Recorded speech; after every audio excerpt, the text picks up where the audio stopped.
ღვინის ეროვნულმა სააგენტომ ვენახების უწყებრივი კადასტრის პროგრამის განხორციელება რაჭა-ლეჩხუმის რეგიონიდან დაიწყო. პროგრამა ვენახების ფართობების აღრიცხვის რეგისტრაციას, სპეციფიკური ზონების საზღვრების დაზუსტებას და მევენახეობის კადასტრის წარმოებას გულისხმობს. უპილოტო საფრენი აპარატის მეშვეობით ამბროლაურის რაიონის სოფლებში გადაღებები თითქმის დასრულდა, ამჟამად კი ვენახების აზომვითი სამუშაოები მიმდინარეობს.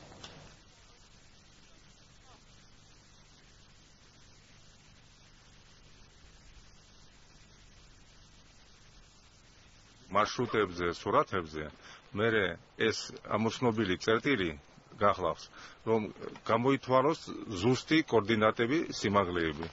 და ამ საფუძველზე მე ორთოფოტო იქნება მიბმული მიწის სიბრტყეზე. და მე ამის საფუძველზე გაკეთება ზუსტი ორთოფოტომეტრული რუკა, რომელზე შეიძლება მე ამოცნობა ვენახების საზღვრები ზუსტი 5 სანტიმეტრიან სიზუსტეთ.